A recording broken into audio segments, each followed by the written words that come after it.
Bom, primeiramente, boa tarde. O meu grupo ficou responsável pelo poema Juca Pirama de Gonçalves Dias.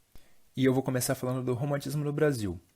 O romantismo no Brasil surgiu com Gonçalves de Magalhães em 1836, com o livro Suspiros Poéticos e Saudades. E além dele houveram vários outros escritores importantes, que são Álvares de Azevedo, Casimiro de Abreu, Castro Alves, Gonçalves Dias e José de Alencar. Além disso, também foi criada uma estética romântica, que pode ser definida pelo resumo de expressões gênio, imaginação criadora, originalidade, expressão, comunicação, simbolismo, emoção e sentimento. A primeira fase do romantismo no Brasil foi o indianismo. Em suas obras, as principais características são o nacionalismo, a idealização do índio, que mostra o índio herói como símbolo nacional e também línguas e costumes indígenas, o retorno ao passado histórico e a exaltação da natureza e do folclore. Nesse período, os principais autores foram Gonçalves de Magalhães, Gonçalves Dias e José de Alencar. Aqui nós temos as principais obras do período do indianismo em ordem cronológica.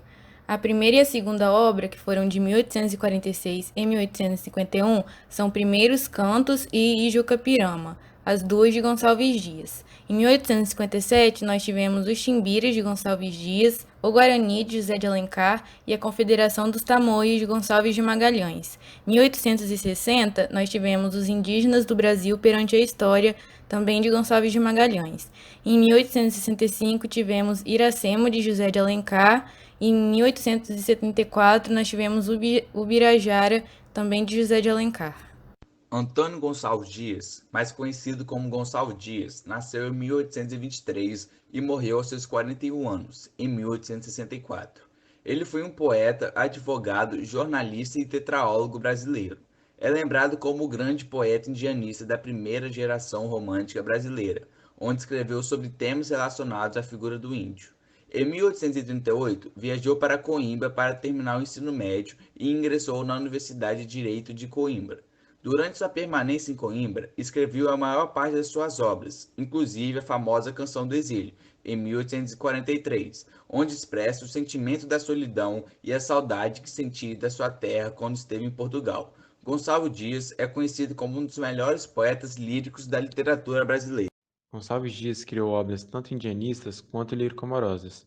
Suas principais obras indianistas eram Juca Pirama, que falaremos posteriormente com detalhes, Marabá, Leito de Folhas Verdes, Canto do Piaga e Canto do Tamoio, que trata as trajetórias indígenas com a desconstrução do antigo ideal implantado de que o índio era sempre romântico, sempre belo, como exposto em muitas obras.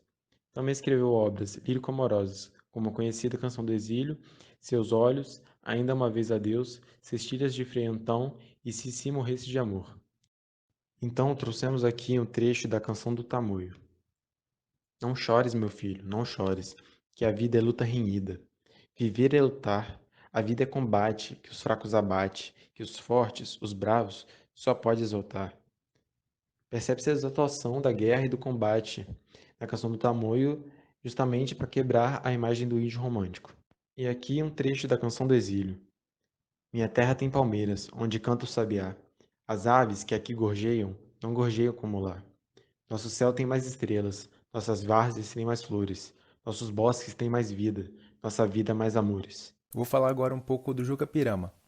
Ele foi considerado o poema mais perfeito épico indianista da literatura brasileira, publicado em 1851 no livro Últimos Cantos, sendo como curiosidade que Gonçalves Dias já havia lançado outro livro chamado Primeiros Cantos. Ele foi dividido em 10 cantos e o título foi tirado da língua tupi, que o termo significa o que há de ser morto e que é digno de ser morto, o que é retratado ao longo do poema por Gonçalves Dias. Bom, comentando agora sobre o estilo literário da obra de Gonçalves Dias de Capinama, é legal começar com um comentário que é sobre o título, né? Que não é necessariamente o nome do índio que foi preso, que foi cativo. E aí, sim, Jurupirama é um significado em tupi, que significa o que há de ser morto e que é digno de ser morto. Observamos também que a obra tem um caráter narrativo, um narrador em terceira pessoa. Porém, esse narrador ele consegue perceber os vários aspectos do eu lírico, ou seja, o estado de alma. Isso é perceptível em alguns trechos que o personagem tem que tomar alguma decisão, fazer alguma escolha, gerando assim um jogo de amor, ódio, vingança, autoafirmação, que gera uma harmonia romântica, mas também estabelece um vínculo de idealização do herói com os valores culturais, observados também nos trechos que relatam assim, a natureza indígena, que tem todo esse buscamento assim, nativista, cultuando, né, o índio, cultuando a cultura, e isso é reflexo, assim, da forma romântica de escrita. E muitos autores, eles partiam disso, né? E como na Europa foi um estilo literário que deu muito certo, alguns autores brasileiros, eles pegavam essa inspiração europeia, acrescentavam os valores culturais e ideológicos e também elevavam a nação, né? Acrescentava identidade, né? E a partir disso, tipo assim, como na Europa era tinha um cunho histórico na Idade Média, Gonçalves Dias ele transformou esse cunho histórico nos primórdios do Brasil, ou seja, no culto ao índio, na perspectiva nativista, indianista, levando os índios como heróis. E isso é perceptível na obra, em alguns trechos que mostram, né, a natureza indígena, a cultura, o cotidiano. E também finaliza normalmente, né, com um amor, com redenção, só que numa forma de honra e caráter, né, atribuídas ao índio. E todo esse aspecto, ele dá ao poema um aspecto mais lírico, né, mais fácil, mais espontâneo, deixando bem explícito o sentimentalismo romântico, né? Tipo assim, a imaginação criadora. Outro ponto também importante, que é notável nos versos de Gonçalves Dias, e também, né, em tragédias clássicas, em romances cunhados na Idade Média, a figura da poética do índio, como um símbolo. Os principais tribos citados no Juca-Pirama são os Tupis, que foram os primeiros índios a terem contato com os portugueses, e os Timbiras, que viviam no norte e nordeste do Brasil. Estrutura da obra. A metrificação de Gonçalves Dias é bastante original. Ele menospreza as regras de mera convenção. Busca a forma ideal para cada assunto, adequando bem forma e conteúdo. O poema é alternado entre versos longos e curtos, ora para descrever verso lento, ora para dar a impressão do rufar dos tambores na ritual indígena. O poema é composto por 10 cantos, a composição épico-dramática. O primeiro canto é a apresentação e descrição dos tribos dos Timbiras. O segundo canto narra a festa canibalística dos Timbiras e a aflição do guerreiro tupi que será sacrificado. O terceiro canto é a apresentação do guerreiro tupi Juca-Pirama. No canto 2 é narrado o ritual antropofágico realizado pelos Timbiras. A antropofagia é o ato ritual de comer uma ou várias partes de um ser humano. Eles acreditam que assim, eles adquirem e interiorizam as capacidades e os poderes das pessoas ingeridas. Essa é a diferença crucial entre o antropofagismo e o canibalismo. Muitas pessoas confundem esses termos entre si ou até mesmo acreditam que eles têm o mesmo significado, mas não. O antropofagismo ele é realizado em contexto mágico cerimonial ou patológico, como é o que ocorre com os timbiras. Eles acreditam que, ao comerem a carne do tupi capturado, vão adquirir sobravura. Já o canibalismo é a relação ecológica em que certas espécies de animais se alimentam de indivíduos da mesma espécie, como é o caso da aranha viúva negra, que se alimenta do macho após o acasalamento. Aqui no slide, nós temos uma imagem que retrata a antropofagia no Brasil, segundo a descrição de Hans Staden. O canto 4 mostra o guerreiro tupi aprisionado, declamando seu canto de morte e suplicando a vida para que pudesse cuidar de seu pai cego. A seguir, um trecho do curta-metragem mostrando o momento. Sou filho das selvas. Nas selvas cresci, guerreiros. Descendo da tribo tupi, da tribo punjante que agora anda errante, por fado inconstante, guerreiros. Nasci. Sou bravo, sou forte, sou filho do norte. Meu canto de morte, guerreiros, ouvi. Já vi cruas brigas de tribos inimigas e as duras fadigas da guerra provei. Nas ondas mendaces senti pelas faces os silvos fugaces dos ventos que amei. Aos golpes do inimigo, meu último amigo, sem lar, sem abrigo, caiu junto a mim. Com plácido rosto, sereno e composto, o acerbo desgosto comigo sofri. Meu pai ao meu lado, já cego e quebrado, de penas ralado, firmava-se em mim. Nós ambos, mesquinhos, por ínvios caminhos cobertos de espinhos, chegamos aqui. Então, forasteiro, caí prisioneiro de um troço guerreiro com que me encontrei. Rude sossego do pai fraco e cego enquanto não chego, qual seja. Dizei, eu era o seu guia na noite sombria. A só alegria que Deus lhe deixou. Em mim se apoiava, em mim se firmava, em mim descansava que filho lhe sou. Ao velho coitado de penas ralado, já cego e quebrado, que resta? Morrer. O canto 5 fala sobre o chefe dos Timbiras soltando o Juca Pirama e o Juca Pirama prometendo que vai voltar após a morte do pai dele. Só que o chefe do Timbira manda ele não voltar porque considerou ele um covarde e não quer enfraquecer a tribo dele com carne de um covarde. O canto 6 fala sobre o Juca Pirama voltando para o pai dele. Só que o pai toca e também sente o cheiro da tinta. Então ele reconhece que o Juca foi capturado por uma tribo.